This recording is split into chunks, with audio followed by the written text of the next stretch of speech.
Good morning, and welcome to this channel. Tonight, we walk together into a quiet park built over forgotten homes, a place where laughter covers what the soil still remembers, where the grass grows from ashes and the wind carries the voices of those who never left. This is Ashes Beneath the Grass, a story about memory, loss, and the kind of haunting that doesn't come from ghosts alone. They called it progress because the word printed easier than mercy. Surveyors came first, in clean boots that never learned the mud. They walked narrow lanes with clipboards, pointing past tin roofs toward a future no one had asked for. Chalk marks bloomed on brick like a rash. Numbers appeared on doors the way dates appear on headstones. The neighborhood tried not to notice. Mothers rinsed rice. Fathers patched leaks. Children cut through courtyards in games no other street could understand. At night, men played cards on a low table that had learned their elbows, and women traded recipes for turning almost nothing into meals that smelled like memory. The houses leaned together, like tired relatives sharing air. Then letters arrived, thin paper with a thick tone. "Vacate," said the city. "Redevelopment," said the seal.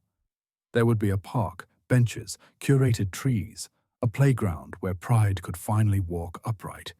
Compensation would come later. Delay is the currency of the powerful. Some families left. Most waited. The poor survive on rumor and Sunday promises. When threats came, they wore aftershave and polite laughter. Men in untucked shirts appeared at dusk, the hour when walls soften. "Why cling to ruins?" they asked. "Let the light in." They leaned against doors that weren't theirs and spoke like weather, inevitable. Stones followed words. Windows learned to close their eyes. An old couple lived where 3 lanes met. He with a ledger keeper's neatness to his thoughts, she with hands that remembered flour. He had taught children to add and carry. He believed numbers and signatures could guard a roof. When the first letter came, he ironed it flat. "We will go to the police," he told his wife. "This is a country of laws." She looked at the ceiling. Old ceilings know storms first. He filed a complaint, then a petition. Somewhere between desk and door the words changed route. Someone at a counter made a call slightly outside the law. By evening, the men with aftershave knew more than the neighbors. They came late, laughter sharp. A shoulder hit the door, a boot the table. "Uncle," one said, savoring the lie. "Why make this hard?" Another showed a plan, a neat rectangle of green where the couple's kitchen still breathed. The old woman kept her eyes on the pot that wasn't boiling. When the old man said police, the air lost 10 degrees. Hands searched drawers for reasons to be angrier. The calendar fell. The old woman reached the shelf where the knife lived. Not bravery, habit. Her hand knew the handle like prayer knows its first word. She said her husband's name softly, and the blade made a short sentence the room didn't expect. Someone slipped. Someone bled. The knife dropped, a door closing far away. Then the matches, ordinary, stupid, found tinder they shouldn't have. Curtain, wall, ceiling, each learned fire in turn. Smoke rose to claim what it loved. Neighbors shouted and pulled. The men who started it left first. By the time a siren remembered its job, the ceiling had finished burning, and the room had finished being a room. At dawn, officials arrived with sympathy already rehearsed. "Electrical short," they wrote. Someone said the power had been cut for weeks. The words didn't change. Reports prefer causes that sleep well. The city sent a truck. A man hammered a new sign into ash that still held heat. Construction begins Monday. Even grief understood the instruction. Bulldozers peeled the lanes like old tape. Children pocketed nails that had nothing left to hold. The couple's doorstep, smoothed by 100,000 returns, broke neatly into pieces that would never fit again. By evening, an emptiness had been built. The caretaker assigned to guard it that night had once signed a petition and then stopped signing things. He stood under a lamp coughing moths and tried not to breathe the names in the dust. Weeks passed. Trucks poured the idea of levelness over hurt. Saplings arrived in burlap like children told not to cry. Benches came wrapped in plastic, obedient wood waiting to learn comfort. Photographers arrived at the hour when shadows flatter. A ribbon learned to be cut. The park opened. People brought kites and arguments. A vendor sold ice in cups that remembered hands. Children convinced the swings to speak. The city smiled for itself. It had made a picture you could point to from a moving car. But the ground remembered a different grammar. In the corner, where 3 lanes once met, the soil stayed dark, refusing to green.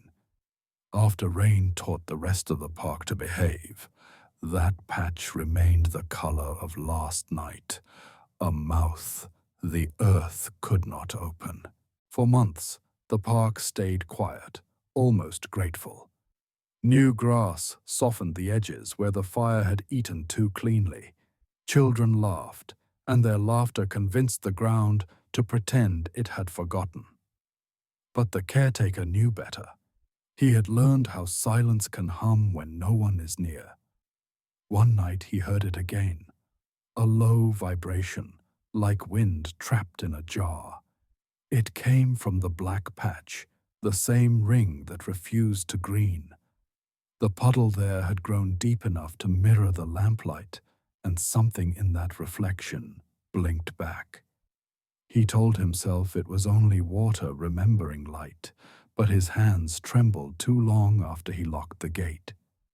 Soon, others began to sense it too. Joggers quickened their pace near the tamarind tree. Dogs paused and whimpered for no reason.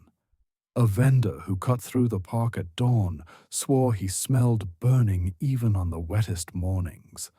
The city dismissed it. New soil adjusting, they said.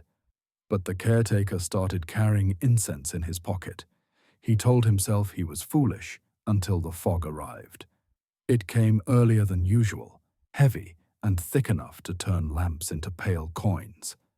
In that milky quiet, he saw her for the first time. At the far end of the puddle stood a woman in a torn sari, her outline wavering with the air. She wasn't transparent, more like a memory still deciding if it should exist. She bent forward, as though searching for something in the water. When she lifted her head, her eyes glowed wet and human, full of surprise that anyone could see her. The caretaker whispered a prayer he had forgotten years ago. By the time he opened his eyes again, she was gone, leaving only ripples that refused to settle. The next morning, he didn't speak of it. But that day, the tamarind's young leaves turned brown along one side, as if brushed by smoke. Nights began to echo, footsteps layered over his own, slow and deliberate, always 2 beats behind. A faint smell of flour clung to the air, then another scent, burned oil, charred cloth, and something sweet beneath it. The caretaker stayed later each evening, afraid to leave the park empty, afraid to stay alone. Then came the girl. She appeared on the swing at dusk, feet barely touching ground, hair falling over her face. From a distance, she looked like a child waiting for a parent. When he approached, she looked up, and her eyes were older than sorrow. She did not vanish. She only tilted her head, curious. The swing creaked once, then stopped. He wanted to ask her name, but his throat locked. The air around her shimmered, faintly lit from within, like embers remembering their color. A sound rose, a hum, soft and broken, something between a lullaby and breathing. He recognized it without knowing why. It was the same tone he had heard beneath the soil that first week after the fire. That night, the fog thickened until even the stars withdrew. He felt the air change, cool but heavy, as if someone else were breathing through him. A whisper brushed his ear, not in words, but in longing. The puddle darkened, showing not sky but ceiling beams and smoke stains, like a photograph developing in reverse. He stepped closer and saw them, the outlines of a table, a pot, a woman shielding a child. For a moment he could smell the heat, hear the sharp cry that ends before it reaches the throat. The reflection twisted, then shattered. Water splashed his shoes, though he hadn't moved. When he looked up, the girl was standing where the reflection had been. Her hands hung limp, as though remembering the weight of something once held. Behind her, faint and flickering, the woman appeared again. The same torn sari, the same searching gaze. Only now, her mouth moved. No sound came out, but her lips formed a single word. Why? The caretaker backed away, and both figures dimmed, dissolving into the fog like breath into glass. But the puddle didn't settle this time. It pulsed faintly, like a heartbeat under the earth. From that night, the park was never still. Lamps buzzed without power. The tamarind creaked when there was no wind. Sometimes, when the caretaker closed his eyes, he saw her, hands raw from kneading dough, eyes fixed on a child no one else remembered. He stopped sleeping well. He began to talk softly while working, whispering to the dark patch as if apologizing for something he hadn't done. Visitors noticed the way he avoided the swings, how he paused before stepping over certain shadows. And every evening, before he locked the gate, he would look once at the puddle, half expecting to see a face rising through it, waiting to be heard. Rain came late that season. When it finally fell, it did not cleanse. It remembered. The park sank beneath a film of silver light, every puddle trembling as though stirred from below. The caretaker stayed in his hut, listening to the hiss of water against iron. He told himself ghosts could not cross running rain. But near midnight, he heard it again, the hum. It threaded through the storm like a second weather, deeper, steadier, patient as grief. He stepped outside, raincoat half-buttoned, and saw the puddle glowing faintly blue. Each drop that touched it vanished without a ripple. The rest of the park drowned, but that ring remained still. A figure waited at its center, the woman in the torn sari. She looked clearer now, her edges fixed as if rain had given her weight. The caretaker could see the floor of the vanished house through her body, tiles half buried, blackened by fire. She raised a hand, and for the first time he noticed another shape crouched beside her, smaller, trembling, hair matted to its face. The girl. The caretaker stepped forward. "You don't need to stay," he whispered. His voice seemed to fall into the water, sinking like sand. The girl lifted her head and stared past him, seeing nothing human. Her lips moved soundlessly, but the hum in the air matched the rhythm of her breathing. The two figures leaned together, their outlines bleeding into one another until they shared a single shape of sorrow. He felt the ground shift beneath him. For a second, the park disappeared, replaced by narrow lanes, smoke, and a voice crying his name. He saw himself years younger, standing at the edge of the crowd the night of the fire. He remembered the heat on his face and the way he'd turned away. When the vision broke, he was kneeling by the puddle, palms pressed to wet earth. "I'm sorry," he said, though he did not know which part of the story needed forgiveness. The woman's mouth opened again. This time the sound came through. Not a word but a sigh shaped into meaning. The rain thickened around her, and every droplet slowed, hanging like beads on invisible thread. Then, as if remembering its duty, the storm vanished all at once. The air that followed was wrong, too still, too watchful. The caretaker rose. Across the park, lights flickered on in houses that were not there. He saw a kitchen, a table, the shadow of two people bending over a meal that would never cool. The smell of flour returned, mixed with the metallic edge of blood. He shut his eyes. When he opened them, the park was itself again. From that night forward, the woman appeared more often. Sometimes she walked beneath the tamarind, her fingers brushing its bark as though checking for a heartbeat. Sometimes she stood at the fence, looking toward the city lights, with a longing that had forgotten what it wanted. The girl followed, silent, always half a step behind. One evening, a new visitor came, a young woman named Ria, who rented a flat nearby.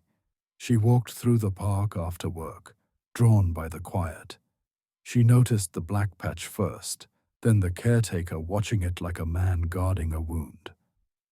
"It never dries," he said when she asked, "and sometimes it speaks."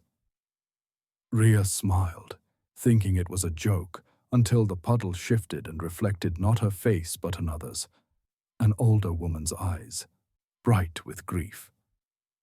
The reflection's mouth moved once, shaping her name though she had not spoken it aloud. She stumbled back. The caretaker caught her arm. "If you see them," he said softly, "don't answer." But the next evening she returned. The puddle was calm, the air heavy with the smell of rain long gone. She knelt and watched the water until her own reflection began to breathe. Behind her, faint but certain, footsteps matched her heartbeat. She turned and saw the girl standing beneath the tamarind, bare feet leaving no mark. The child tilted her head, curious, as if trying to recall who Ria was. Their eyes met, and for a moment the world remembered a connection it should not have. A sound rose between them, the hum again, but fuller, threaded with sorrow and recognition. Ria felt it gather inside her chest, a vibration that was not hers. She tried to speak, but her voice came out as a whisper in another language, older than grief. The girl stepped closer, and the air folded around them like water closing over a stone. When the caretaker found Ria later, she was standing at the center of the dark patch, soaked to her knees, though the sky was clear. Her eyes were open but distant, as if watching something only she could see. The puddle glowed faintly around her, and her reflection no longer matched her movements.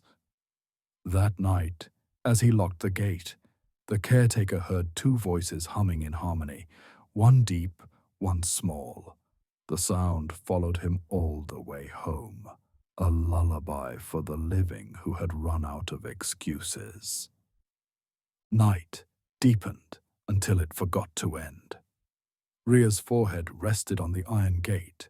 Metal remembered her warmth and gave it back as a pulse. Inside, the air carried that soft humming again, threaded with breath.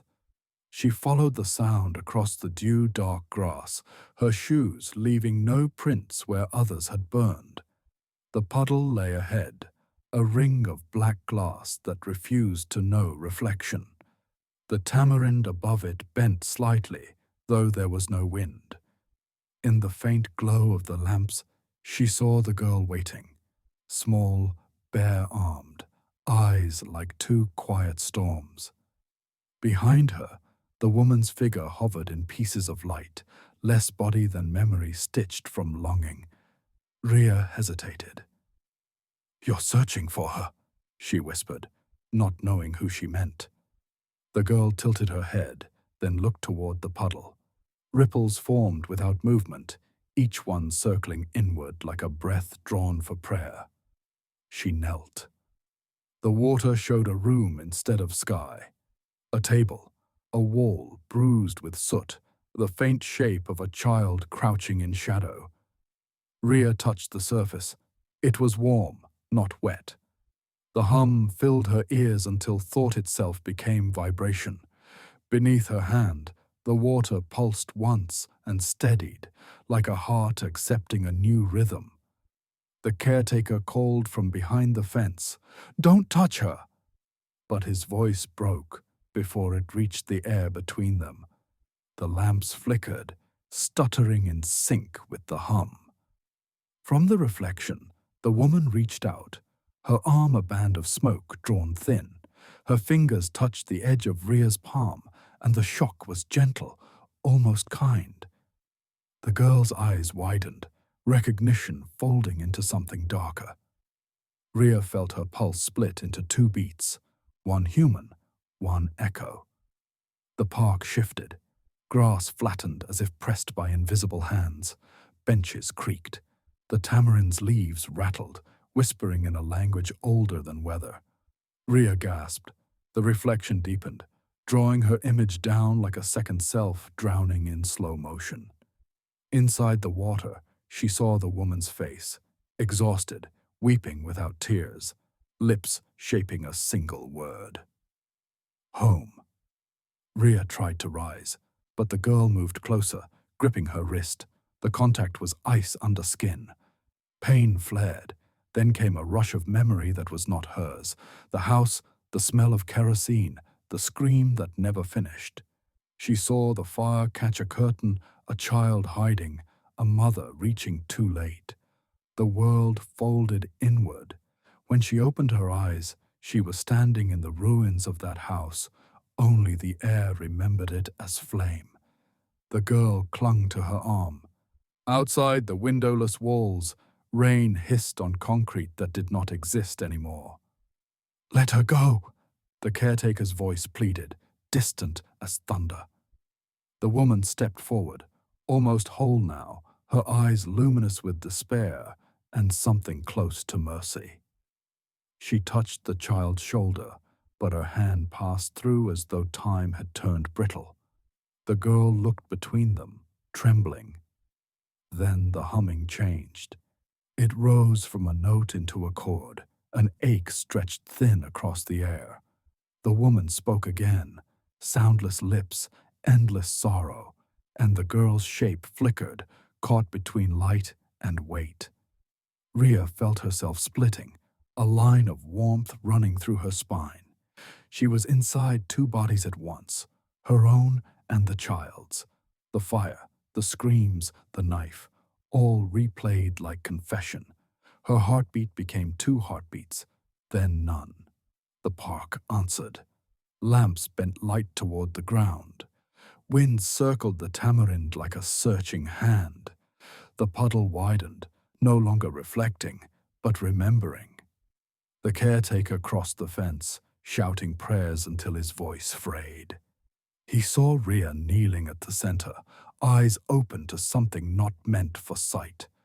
The water around her glowed pale gold, rising like breath made visible. The woman reached one last time, her outline softening to smoke. The girl looked up at Rhea, fear, gratitude, confusion, and stepped forward. For a heartbeat, their faces overlapped. Then the child dissolved, sinking into her shadow. The hum stopped. The silence that followed had weight. Rhea slumped forward. The puddle stilled. When the caretaker reached her, she was breathing but distant, as if she had returned from too far beneath the earth. He lifted her, whispering, "Come back," though he knew no one truly does. Behind them, the puddle began to drain itself, leaving only a dark circle in the soil, like a doorway remembering it was once a wound. The morning after the storm, the park was silent. Mist hovered close to the ground, wrapping every tree and bench in breath. The puddle that had glowed all night was gone. In its place, only cracked earth remained, shaped like a ring left by something that had been burning far too long. Rhea sat on the grass, her clothes still damp, her skin pale. The caretaker crouched beside her, afraid to touch her. She blinked at him once, slow, uncertain. Her eyes had changed color. They carried a depth that didn't belong to the living. "I saw her," Rhea whispered. She wasn't angry. She was searching. The caretaker wanted to believe her, but his hands shook. He looked around the park, at the tamarind tree, the benches, the ground that never healed, and for the first time, he felt the place watching back. In the days that followed, Rhea stopped leaving her apartment. Neighbors heard her speaking softly at night, murmuring to someone unseen.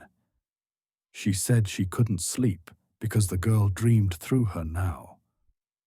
"She's not gone," she told the caretaker when he visited. "She just found a window." Soon, the puddle returned. Not at the same place, but near the tamarind, as if it had followed her voice. It grew wider with each rain, always perfect in its circle. People stopped visiting the park. The swings rusted, the benches peeled. Even the grass lost color, turning the shade of old paper. One evening, Rhea came again, barefoot, eyes half closed as though following music. The caretaker saw her step through the gate and didn't stop her. He understood now that the park had claimed its own rituals. She walked to the puddle, knelt, and whispered, "Mother!" The water rippled, showing faces, first the woman's, then the child's. They were not reaching anymore. They were waiting. The reflection stretched, and for a moment it showed 3 shapes instead of 2. The caretaker shouted her name, but the sound thinned into wind. The puddle darkened, swallowing light, and Rhea's reflection smiled before her body leaned forward, slow, certain, like someone returning home. When the caretaker reached her, she was gone. Only the ripples moved, spreading out in perfect silence. The water cleared, and beneath it, he saw not one shadow, but 3. Mother, daughter, and the stranger who had listened too long. After that night, the park was sealed. The city blamed contamination, unsafe ground, poor drainage. Fences rose, signs warned the curious away, but locals said they could still hear humming when the wind turned east. Some swore that on certain nights the lamps near the tamarind flickered, and 3 figures could be seen, one tall, one small, and one standing between, holding both hands. They said the air smelled faintly of flower and rain. The caretaker left town. Before he went, he buried a matchbox in the corner of the park, its wood charred black. Inside, he placed a single coin from the day the eviction notice arrived. He said it was payment for peace. But peace never came. The puddle still forms after storms.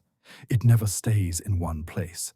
It wanders, slow and patient, from corner to corner, as if searching for something it lost in the fire. The grass around it dies, then grows again, paler each time. And those who stop to look too closely say the reflection smiles first.